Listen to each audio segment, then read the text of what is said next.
Good Saturday morning of the second week of Easter. You can see I changed places. It's not because I wanted to get out of my red chair, as Lily beat me to it. I can't even leave. I go into the other room for something. I had to go potty, actually. Oh, I come back. Who do you think sitting my right? Think she'll give it up? She wouldn't give it up for anything. She's very selfish. Anyway, it's the truth. So today's readings, the first one in the Acts of the Apostles is the ordination of the diaconate.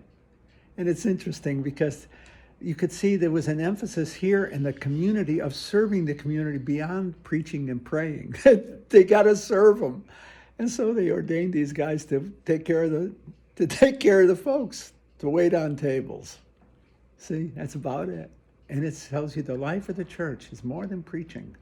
It's more than the Eucharist and the gospel. But the life of the Eucharist is itself the life of the faithful. And that is in every aspect of it. That's why we have hospitals and universities and colleges and high schools and grammar schools. Why we have, it's not to preserve the faith, it's to teach, it's to serve. See, why do we have not only healthcare, why do we have so many programs for, what's the right word for, servicing the people? The parishes are life centers. They're not just there to go to Mass, they're life centers. That's where the kids learn to play ball. It's where we look after those who can't take care of themselves, where we look after the elderly. Not to be neglected. Various organizations within the church are meant to serve the church. And in a sense, the priesthood and the diaconate is a service. We're waiters. We stand at the table. We don't sit at the table. We stand at the table of the Eucharist. But also we stand at the table of the church herself. We're here to serve the people of God, not to get served. I think one of the worst images I had of the priesthood is my father's restaurant, where my dad worked this 50 years ago. Oh, a little more than that, actually. We're swanky restaurant. I mean, you got to know, AAA ranked the Tivoli the top restaurant in New England. Think about that sometime, okay? You want swank, that's swank. And the priests average 125 priests a week ate there. Never had to pick up the tab. Somebody else always picked up the tab. That's not right. There's something terribly wrong in that picture. The image should be the priest picks up the tab, not that somebody picks up the tab for him. When I came here to St. Louis, it was one of the most interesting things I had, and I learned the importance of the difference in the role of the priesthood here. I saw the priesthood here as a service, not as to be served, but to serve. The humility and the humble role of the priest out here is very different than in New England, to be honest about it. Huh? Yeah, I'm telling you the truth. As I saw it when I first got here, first night I was here, Father Cronin, the first full day I was here, Father Cronin said to me, he was the pastor of St. Tim's, we're going to go out to dinner. Here, I'm thinking Tivoli, okay? I'm not opposed to getting wined and dined either. I'm not that big a guy, okay? We went to Phil's Barbecue. Great barbecue. Barbecue? I thought of maybe lobster, Newburgh. Get it? Barbecue. Oof, it was good. Okay? Well, the next night we were going to go to a restaurant, regular time. I said, okay, now we move up in scale. And we went to Kramer's, the family restaurant, kids flying off the wall. And I knew there was a difference. By the way, Cronin picked up the tab. Nobody's saying. A lot of people said, hi, Father. It was a neighborhood restaurant. Hi, Father Cronin. Who's this guy? So nobody said, I got it for you, Father. He picked up the tab. He should have. We should have. He was right. I know that. I appreciate that. We're here, we're servants. We're not here to be waited on. We're here to be the waiters. We stand at the table. When I was in my father's restaurant, one time to eat, my father was still working, I say, Pop, why don't you sit down? He said, I'm a waiter. I stand at the table. They should put that in every seminary. Every seminary in this country put way on the table. I stand at the table. I'm a servant. I stand at the table. I don't sit. I mean it. You don't want to serve? Get out. Let somebody else in your place. I mean it. We're not here. It's not a racket. It's a service. It's a service. A service in a troubled church. In a turbulent church. And that's the gospel today in John's Gospel 6. They're out in the boat and they're getting the brains knocked out. They're in a hell of a storm.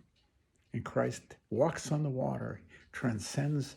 You can imagine a martyring church. A church is an image of the church under fire. These guys were getting martyred left and right. See, they're rocking and rolling in a turbulent sea of life.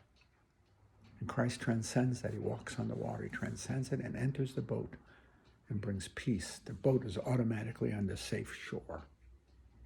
The safe shore. See? Trust Christ.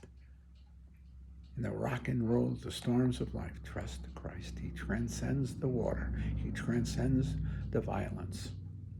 Right? Trust him. He's with us.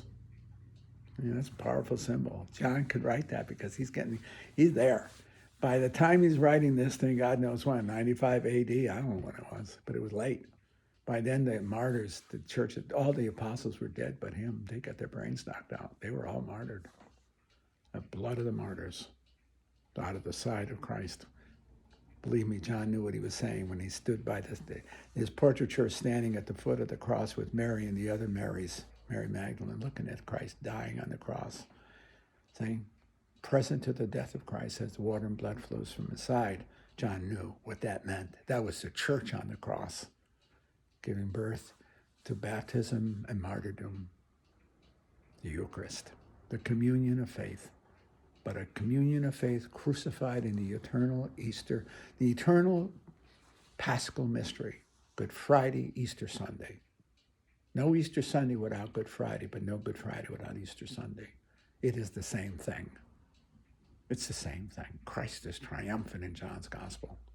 He's manifest and revealed in the quiet gentility of Easter Sunday, the spring of life, you see, the budding trees. So, not a spectacular recovery, but a very gentle one. It's a gentle one, the gentle resurrection of faith and the hope of the Christian community who come to and find the empty tomb and believe. That's St. John's Gospel. Peter and John look in and they believe. See, they believe as the Christian community believes.